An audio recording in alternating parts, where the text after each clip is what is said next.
نحمده ونصلي ونسلم على رسوله الكريم اما بعد فاعوذ بالله من الشيطان الرجيم بسم الله الرحمن الرحيم الصلاة والسلام عليك يا رسول الله وعلى آلك وصحابك يا حبیب اللہ. السلام علیکم ورحمۃ اللہ وبرکاتہ. میرے ناظرین، میں امید کرتا ہوں آپ سب خیریت سے ہوں گے. اللہ پاک آپ سب کو سلامت رکھے اور ہمیشہ مسکراتا رکھے. آج انشاءاللہ الکریم ہم نماز عید الفطر کا طریقہ کے دن کے حوالے سے کچھ سننے کی سعادت حاصل کریں گے. تو عیدین کے دن ہوتے ہیں مسلمانوں کے لیے اہم ترین دن ہوتے ہیں، تو اس کو غفلت میں اور گناہوں میں مت گزاریں. بڑے بابرکت دن ہوتے ہیں. حضرت انس رضی اللہ تعالی عنہ کی روایت کے مطابق رسول صلی اللہ علیہ وسلم جب مدینہ شریف تشریف لائے تو اہل مدینہ کے 2 دن مقرر تھے، اس میں وہ کھیل کود کرتے تھے. تو حضور صلی اللہ علیہ وسلم نے ارشاد فرمایا یہ کیا دن ہے؟ تو ان لوگوں نے کہا کہ جب جاہلیت کا دور تھا یہ ہمارے سالانہ 2 دن ہمارے رواج میں تھے. تو حضور صلی اللہ علیہ وسلم نے ارشاد فرمایا کہ اللہ تعالی نے تمہیں ان دنوں کے بدلے 2 دن بہتر عطا فرمائے ہیں. وہ کون سے دن ہیں؟ وہ عید الفطر اور عید الاضحیٰ کا دن ہے.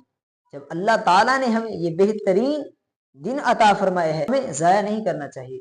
اس میں ہمیں عبادت اللہ تعالیٰ کو راضی کرنے والے کام کرنے چاہیے. اب ہم سنتے ہیں نماز عید کا طریقہ.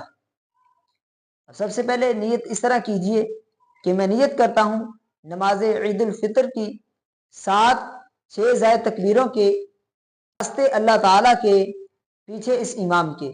کرنا کیا ہے؟ آپ نے تکبیر کرنی ہے اور کانوں تک ہاتھ اٹھانے ہیں. اب ہاتھ باندھ لینے ہیں. اب ثنا پڑھنی ہے. ثنا پڑھنے کے بعد ہاتھ کانوں تک اٹھانے ہیں، ہاتھ لٹکا دینے ہیں. پھر کانوں تک ہاتھ اٹھانے ہیں، لٹکا دینے ہیں.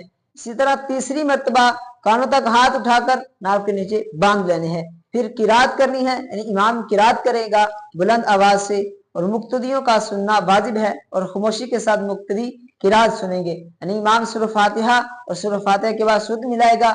پھر اسی طرح ایک رکعت مکمل ہو جائے گی. اب دوسری رکعت کے لیے امام کھڑا ہو جائے گا. تو اب کرنا کیا ہے؟ اب امام پہلے قرات کرے گا، یعنی سورہ فاتحہ اور سورۃ ساتھ ملائے گا. اس کے بعد رکوع سے جانے سے پہلے 3 تکبیریں ہوگی. یعنی پہلی تکبیر کہے گا اللہ اکبر، ہاتھ چھوڑ دے گا. دوسری تکبیر کہنی ہے، ہاتھ چھوڑ دینے ہیں. اب تیسری تکبیر کہنی ہے، ہاتھ کانوں تک اٹھا کر ہاتھ لٹکا دینے ہیں. اب چوتھی تکبیر کہتے ہوئے رکوع میں جانا ہے.